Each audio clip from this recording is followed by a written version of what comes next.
Assalamualaikum warahmatullahi wabarakatuh. Perkenalkan, nama saya Bagas Kota Jayono Putro dengan NIM 1301223279. Saya dari kelas IF 4602.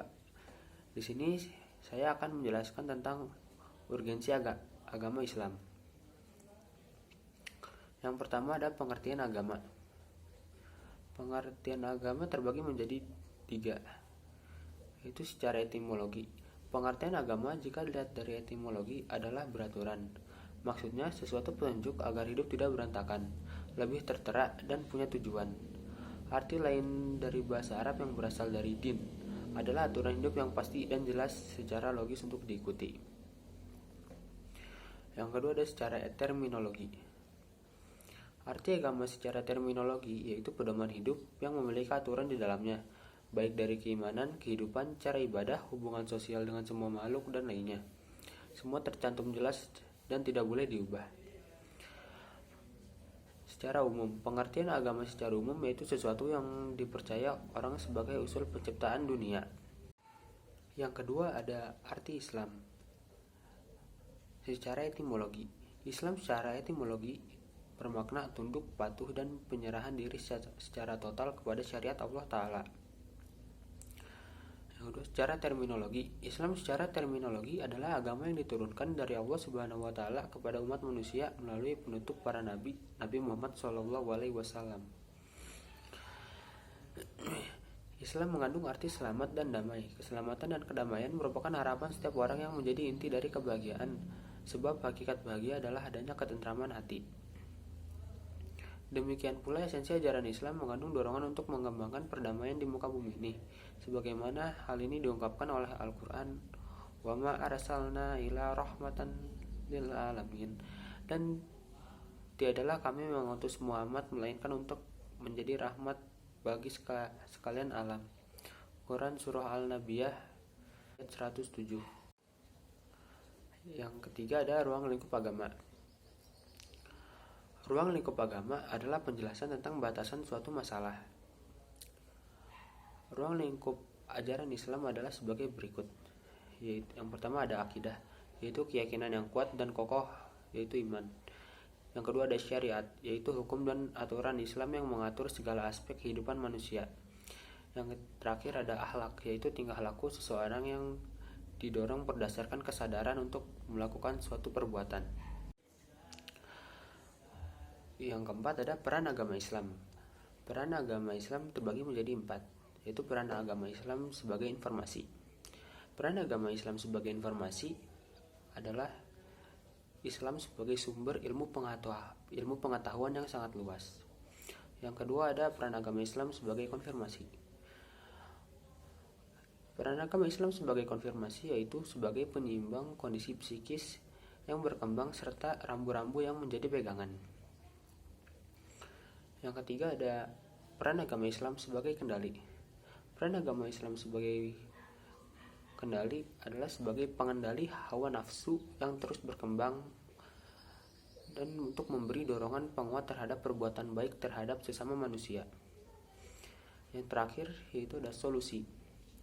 Peran agama Islam sebagai solusi yaitu Islam sebagai bagian dari problem solving terhadap permasalahan umat yang berkembang dinamis. Yang kelima ada fungsi agama Islam sarana. Fungsi agama Islam ada 5. Yang pertama, fungsi agama Islam sebagai pendidikan. Agama dapat berfungsi sebagai sarana terbaik untuk mengajarkan atau pengembangan keimanan dan ketakwaan kepada Allah, serta akhlak mulia, penanaman nilai ajaran Islam sebagai pedoman mencapai kebahagiaan hidup di dunia dan di akhirat, penyesuaian mental peserta didik terhadap lingkungan fisik dan sosial. Yang kedua ada fungsi agama Islam sebagai keselamatan. Fungsi agama Islam sebagai keselamatan yaitu agama Islam itu berfungsi sebagai jalan untuk menggapai kemaslahat, ketenangan, dan kedamaian serta keselamatan baik di dunia maupun di akhirat. Tak satu pun dari ajaran Islam baik perintah maupun larangan yang bertujuan untuk menciptakan kerusakan di muka bumi ini atau kesengsaraan di akhirat nanti. Yang ketiga ada perdamaian. Fungsi agama Islam sebagai perdamaian yaitu peran agama Islam dalam menciptakan perdamaian ialah sebagai pedoman setiap umat manusia untuk pengendalian diri di tengah masyarakat dan hidup dalam jalan yang baik dan teratur. Agama mempunyai peranan penting dalam mengatur atau mengorganisasikan dan mengarahkan kehidupan sosial. Agama juga menolong menjaga norma-norma sosial dan kontrol sosial. Agama mensosialisasikan individu dan melakukan kontrol baik terhadap individu maupun kelompok dengan berbagai cara. Yang terakhir, fungsi agama Islam sebagai kekuatan. Agama Islam dapat menghidupkan kekuatan dari dalam diri umat untuk menghadapi permasalahan hidup dan berperan sebagai benteng kokoh yang melindunginya dari serangan keputusasaan dan hilangnya harapan. Yang keenam adalah fungsi agama Islam memelihara. Fungsi agama Islam memelihara ada 7. Yang pertama, hifzul jasad, hak hidup dan keselamatan. Yang kedua ada hifzul akli, perlindungan akal dan kebebasan berpendapat. Yang ketiga ada hifzul nafsi, yaitu ketenangan jiwa. Yang keempat ada hifzul nasab, yaitu pemeliharaan atas keturunan. Yang kelima ada hifzul mal, perlindungan hak milik atau harta. Yang keenam ada hifzul ummah. Yang ketujuh ada hifzul alam. Yang terakhir ada Islam sebagai hidayah. Hidayah merupakan bimbingan atau petunjuk yang diberikan Allah Subhanahu wa Ta'ala kepada seseorang. Hidayah terbagi menjadi 4 macam, yaitu yang pertama ada gariziyah atau bersifat instinktif. Yang kedua ada hisiyah, yaitu indrawi. Yang ketiga ada akliyah atau intelektif atau akal. Yang kelima ada diniyah, agama. Hidayah yang kita miliki diantaranya adalah hidayah akal dan agama. Hidayah akliyah atau akal.